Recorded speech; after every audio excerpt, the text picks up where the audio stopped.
Hey guys, this is Hunter Levine, and thank you for taking a moment to check out the Captain's Collective podcast, brought to you by Skinny Water Culture, Florida Fishing Products, Turtle Box Audio, Costa Sunglasses, and Orvis Fly Fishing. We've partnered up with our friends at Captains for Clean Water to help people understand about the impact that Hurricane Helene and Hurricane Milton had on hundreds of guides across the state of Florida and communities along the coast. If you head to captainscollective.com and check out the Guide Relief tab, you can learn more about how you can give directly to guides who are trying to get back on their feet and back on the water. In today's podcast, we sit down with Captain Michael Mauri, who has a fascinating story about how he came to the United States after falling in love with fly fishing and being raised in Germany. Michael and his family encountered an F3 tornado in Stuart, Florida, that not only destroyed much of their home, but also destroyed his boats and set back his operation, which is the primary source of income for his family. In this podcast, you get a chance to hear about what Michael and his family went through as that tornado came and touched across their house. You also get to hear about his story and his love for fishing and what he believes is the hope for the future despite so much tragedy and so much adversity that he's experienced around these storms. We hope that it encourages you to take action in giving and participating in the Guide Relief Initiative, but we also hope that it encourages those of you who are also going through challenging times to continue to fight for what you love, to continue to pursue your passion, and to continue to get on the water as much as you can. We hope that this podcast helps. We're really grateful for all your support. Please continue to subscribe and share with your friends. Thank you for listening. This is the Captain's Collective. Well, hey, Michael, thanks for making just a little bit of time today. I know that you and your wife and your family have gone through whirlwind, no pun intended, of the past couple weeks trying to work with insurance and trying to just figure out what it looks like to make your next steps, to put your business back together, your home back together. And so I really appreciate you for carving out some time today just to show us around kind of what you guys went through and being here in the actual place that everything happened and seeing the spot that you and your family were hunkered down in, and all of that. I mean, it really resonates, and I know that you guys have been through a lot. So thank you for carving out some time today. Just catch everybody up on what you guys went through, because people see on the news, you know, these Hurricane Milton, Hurricane Helene, right. But you guys experienced something very different from a hurricane. Yeah. So let me say thanks for having us, or having me, that you guys took the way and come here. It means a lot to me.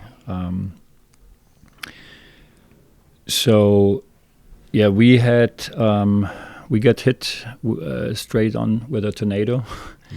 So when we got the weather updates with Milton, we knew it's not really impacting us too much.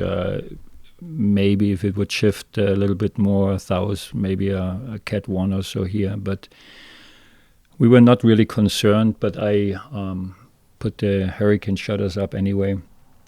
And then I think it was Wednesday the 9th, right, when this happened. So we were all in the house. It was my wife, my daughter, daughter's boyfriend, and 4 dogs, and the pet squirrel we saved 8 weeks ago.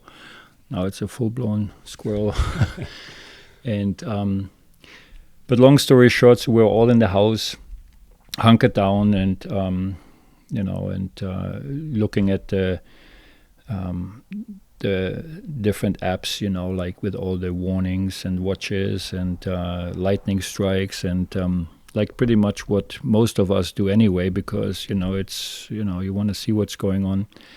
And then we lost our electricity, and I thought in my head, well, that's kind of early, so that might be a long 24 hours or, like kind of spoiled, because you really... Now you see it with a different angle. But so we had some strong winds, and we had a lot of lightning and thunder, and nothing unusual at this point. But then we were in a tornado warning, and so like many times before, and we really didn't think too much about it, because that's it happened before, right? Mm-hmm. So, but then suddenly I heard this very different noise, the sound, and you could tell it's coming closer, and the earth was shaking a little. It was like not shaking, was maybe like vibrating a little bit or so, And so I got everyone in the small guest bathroom in the end of the house, and so it was like 4 adults, 4 dogs, a pet squirrel, and we were hunkering down. The girls were in the tubby. Jimmy and I were trying to covering the girls, and my daughter was kind of freaking out because it was a lot. You could tell like the stress and the fear, And then suddenly we couldn't breathe. There was no oxygen. That was really something I can remember very good. So we couldn't breathe, and then it was suddenly, it got super hot. And then the next was like a big explosion, but it turned out it was more like an implosion, from the aftermath what we saw. And then it was clear air. So I think the total was like 8 seconds where we really got hit by a tornado. So it was like super fast in the end, but it felt longer, And then we waited a few minutes, and then Jimmy and I came out and we looked, and we could tell we got hit pretty good. 8 seconds, you think about, one moment you're thinking, we lost the power. Yeah. We're in for a long 24 hours. Yeah. 8 seconds. Like stupid thinking. Like pure hell. And then what should we do without power, right? So, Yeah. How does those 8 seconds change the way that you see things? So, you probably can tell by my accent, I'm originally from Germany. I'm from southern part of Munich, and I'm living here now 14 years. Interesting is when I have like a lot of stress, or I'm upset, or drunk, which I'm typically not, then my accent is becoming stronger. So the last 2 weeks, my accent became way stronger again. But 8 seconds, it seems like nothing, and it's kind of frightening how long it can feel, and it can how your whole life get like reset, So I think the first week really we were like in a shock mode, just trying to function, On Wednesday when everything happened, we were like just being excited that nobody got hurt, nobody or worse happened. So I think that was the big takeaway Thursday, and then Wednesday, and then Thursday. When we came back, we realized it's real. It was not a dream. Yeah. I read a quote the other day. It said, "The good times you remember, and the hard times you learn, or grow." How do you feel like for you and your family? How do you feel like you see some growth, or you talked about almost like resetting your life as you guys began to rebuild? What positive things are you seeing come from that? So I do see a lot of positive things, actually. First is that it showed again that my wife, my daughter, including Jimmy, the boyfriend, we are working good as a team, no matter what. It was a shock, and it was awful for me to see my daughter being so scared. It was awful to see my wife like wandering after this explosion when she got out, wandering through the house looking for her computer because that's what she needs for work. So it broke my heart. But at the same time, I knew we will make it. We're a strong family, So that was the first. There were other things we were thinking about. We're worrying. Because when everything starts all over, you don't know. My German thinking is, the way I live, I plan my business, it's like, okay, I'm good for like 3-4 months ahead. I have my customers lined up. So as long as I can keep working, we will be fine, So then suddenly it's not there anymore, So, and my wife had the same feeling because she's, it's a family business, right? So she's like helping whatever she can, and so it definitely felt different. But at the same time, on the next day, we realized how much support we got from the neighborhood and friends. I mean, I had friends coming instantly, and even I told them there's probably not much we can do right now, but they came anyway, and supported us, and like James, I remember he was, what can I get you guys for to eat something? We didn't eat pretty much for 2 days, and then I said, I take a banana, and he brought me a sandwich, and I was grateful for this, So having friends like James, or like we have Kelly from the neighborhood, and she started a social media group for Rocky Point, and what this lady is doing and did, I never experienced anything close to this. It's just taking care of the community. Whoever needs help is receiving help. So we got a lot of clothes donation, food, financial support, because most people don't understand it. And I was, being German, my thinking was, well, we have insurance, right? But insurance, if you get lucky, yes, you will get something from your insurance, but nobody knows when, especially now when, I mean, we are not the only case, right? There's a lot of people who lost their houses on our coast here with tornadoes, or when you look where you guys are, it's, there's nothing left. Yeah, I mean, it's the amount of coastline and coastal community impacted is just massive between these two storms. And you had mentioned earlier you grew up in southern Munich, and I'm curious, like, because I know for you it's particularly hard too, because you had substantial boat damage. They just came and picked your boat up. Also, this is your office, for everything that you do for your business off the water.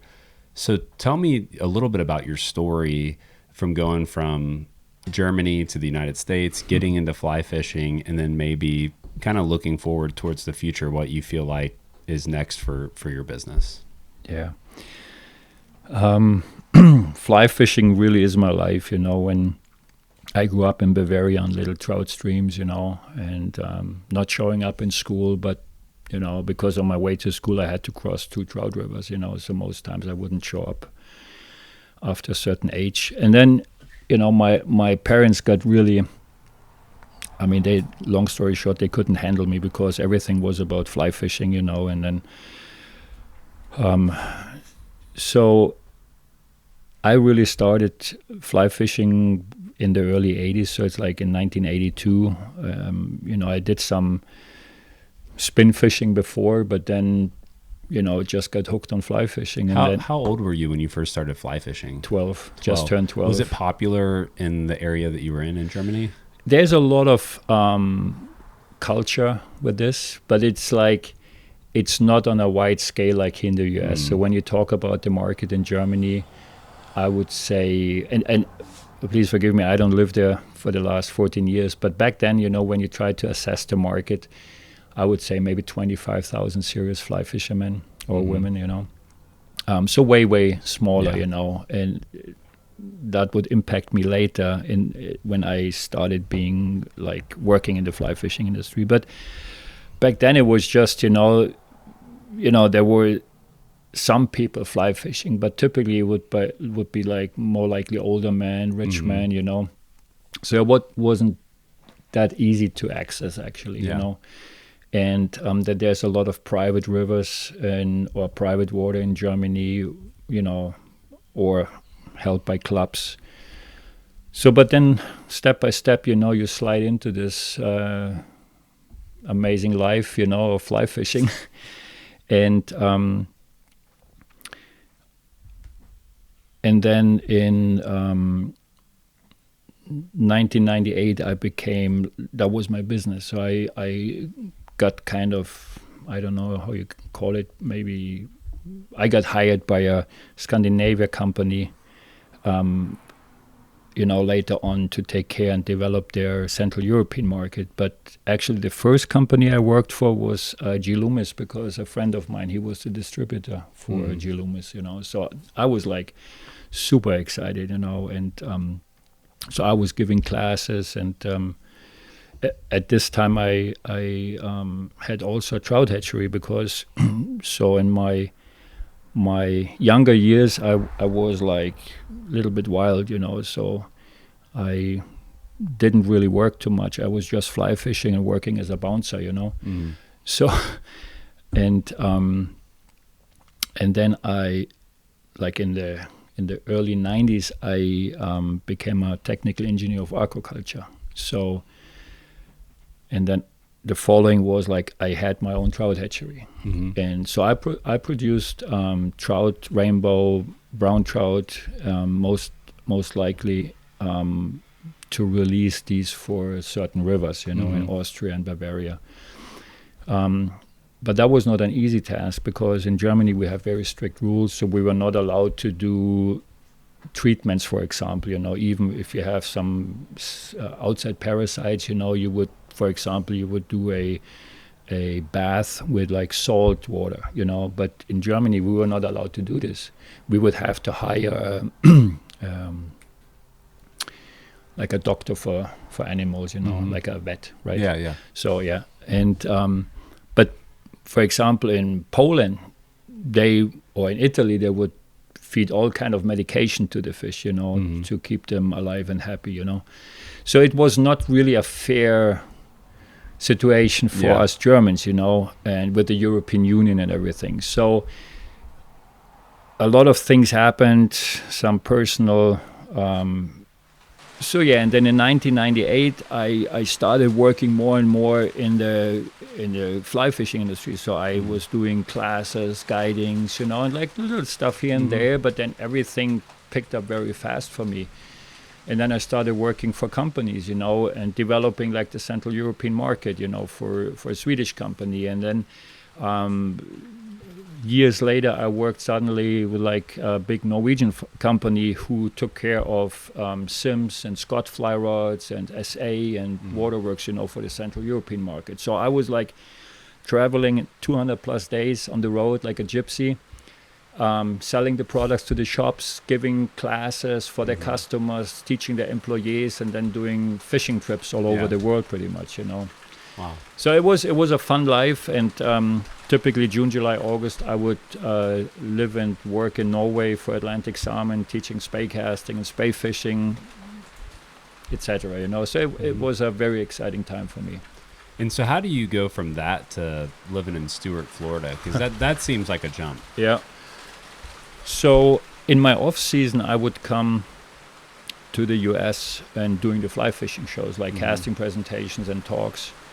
And there I would meet my future wife, Emily. She was working back then there, like as the manager. And so coming down pretty good, but yeah. Well, we good thing we set up under the one section of roof left. Yeah. So you met your wife, and she was. So I met my wife, and then we started dating, and then we got married, and we had some business going up in Pennsylvania, where she's from. But then in 2016, we had a business meeting here with Jim Murphy, and I got introduced to this fishery here, and I couldn't believe it. I was like, whoa. So a friend of us took me out on the boat, and I caught snook and tarpon, and I was like, whoa. You know? So I started looking into this area here. And I realized, well, being a fly fishing guy, right, that's amazing. You can work pretty much every day and nighttime. So here I am. So tell me about how hard is it to try to transition? Because I would imagine it's not easy for anybody even today to build a fly fishing business.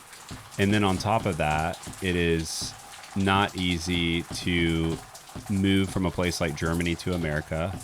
And you're doing it 14 years ago. So, I mean, the industry's done nothing but, I feel like, grow from a guide standpoint. So what was that transition like? What challenges did you experience? I mean, the biggest challenge for fishing guys is to have enough charters, right, and stay busy. And I think my biggest asset was that I have a huge following in Europe. So when I started living here, the first year I was fishing Europeans. So I brought my own customers, and then I added Americans who I had in my classes in, when we were living in Pennsylvania, I would give classes in all over in the Northeast pretty much, and then through the shows I had. So I saved a lot of email addresses. I'm putting out a newsletter back, that's like, definitely kept me going, and then over the years, now I'm working here my 9th year, and I mean, it's good, I'm grateful. So I fish mostly Americans out of state. They come here for a couple of days, a lot of them every year or every second year, and then I have some Europeans, they come here. But I think that's the most difficult part, Yeah, I would imagine if I was a European and I was coming over here and I had the opportunity to use a European guide that had the same lineage or the same kind of cultural understanding, that would be an advantage, at least to that clientele. And I've fished a little bit over here. I'd like to fish more. I've seen lots of cool stuff with some of my friends, Cody Rubner, right.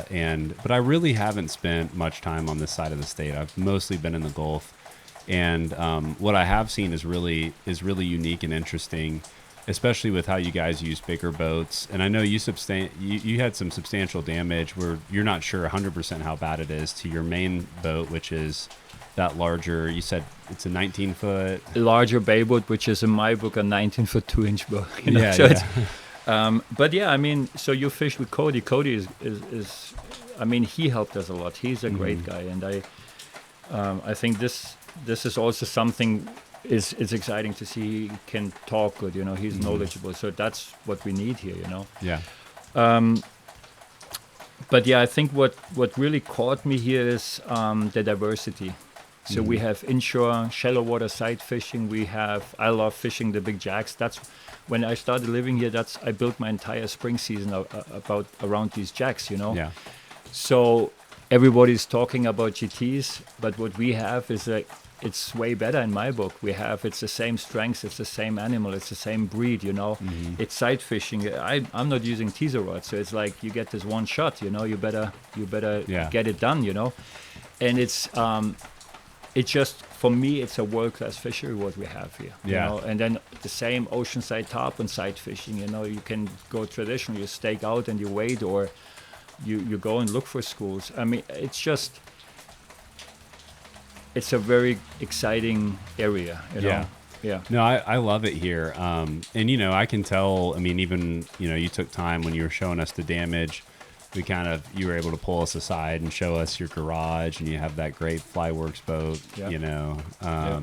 and all your gear. And I can see your passion for fishing and fly fishing. And I can tell how meaningful it is to you, even hearing stories about you as a kid missing, skipping school to fish. Yeah. And, you're far from the first guide that has had that story. Right. But I think that you also had the opportunity to grow up in a culture or a time that, nowadays, if you miss one class, your parent gets a text, and, there's all these rules and things. But I can tell how meaningful fly fishing is to you. And, I know there's a lot of guides who either are losing business because of infrastructure, losing business because of, whatever it may be due to the hurricanes. And it's a challenging time for so many people, but the people who really love it, I think, are going to fight, to be back in it. What do you feel like your fight looks like to get back into everything? I was just going to say, seeing the other pictures, seeing the other damages, so, and I don't even think it matters if you fly only or if you not fly only, but if you're a real guide, your life, your blood, your passion is everything about it. And I do believe this is giving us the extra energy to make it, So for me personal, I'm, at least right now, I'm very positive and confident in my business where I am right now. So I do believe I had to reschedule a lot of my customers, and I mean they were just super nice. You know, it was not an issue at all. So I could easily reschedule, and everyone is saying, "Well, take care of your family, take care of your situation, and then we'll come back."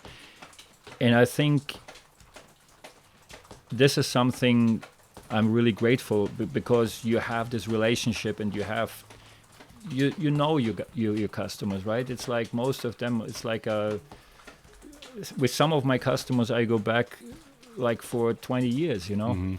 So I feel very happy and grateful to this situation. I could not imagine being a guide who just started, you know, and you go all in and you get your boat and you have your monthly thing. I mean, we all have to pay our monthly bills, you know. But I feel like when you have your customer base and you know where you are and you know you don't have to worry, you know. That's I think that's a huge plus, you know. But yeah, I mean the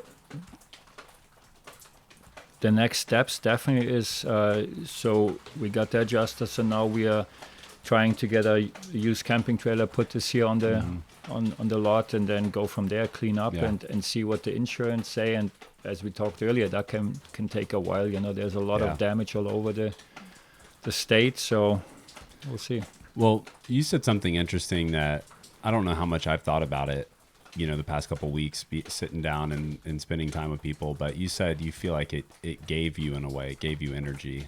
What do you mean by that? Just talking about this. There's something about, you know, rebuilding or fighting for, you know, your love. Well, so I'm a fly fishing guide since 1998, and I can tell you I made some really stupid decisions business-wise, you know, which threw me back.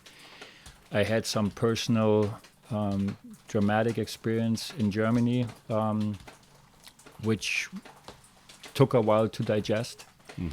And a good friend of mine, you know, he's also a fly fisherman, but he always said, you know, the most thing what he is embraced the right word when he looks at me is how many times I got up and started over again. And you know, it is embraced. I don't know. I think you're admired. Admire. Yeah. I'm sorry. Okay.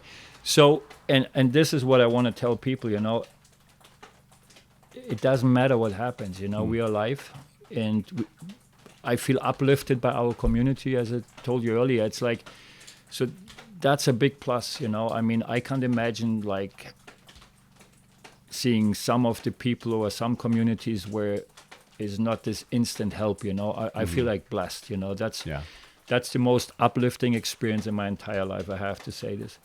But on top of this, I think the most important, you know, you just can't give up, you know. We made it this far. We will be okay in the future. I know this, you know. But I feel like when you have this passion for, in my case, fly fishing or in fishing or whatever you want to say, this is giving you so much more energy. And there will be pushbacks and, you know, sometimes things go not as planned, you know, and there's some things we don't have in our hands. But I do feel as long as you believe in yourself, you're working hard, you're getting your stuff together, and being a fishing guide doesn't mean always just work on the boat, right? You have to put the hours in your office, and you have to put the newsletters out. You have to talk, you have to call people, you have to...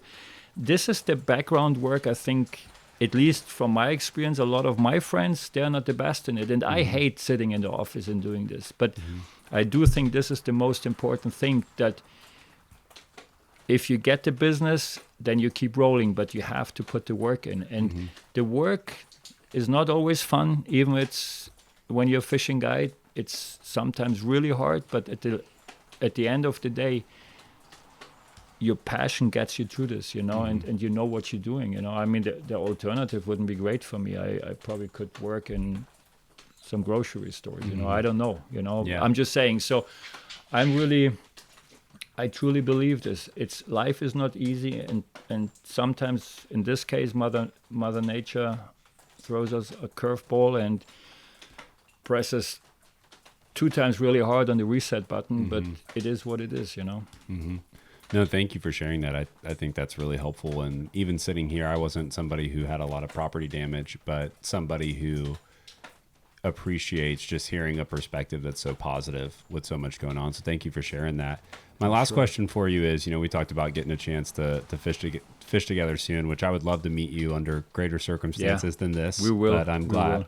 Tell me about the perfect day. If I was going to come here to fish with you and we were going to have the perfect day out here, what would the perfect day be? Oh, man. I mean, there's a lot of really good days and perfect days, but I feel like probably my personal favorite thing is just running along the beaches and looking for these big jacks, maybe some cobia. We have not, the last couple of years, we're not great with cobia, but we still manage here and there, you know, to get some. But just fishing these jacks is like, this is a world-class fishery.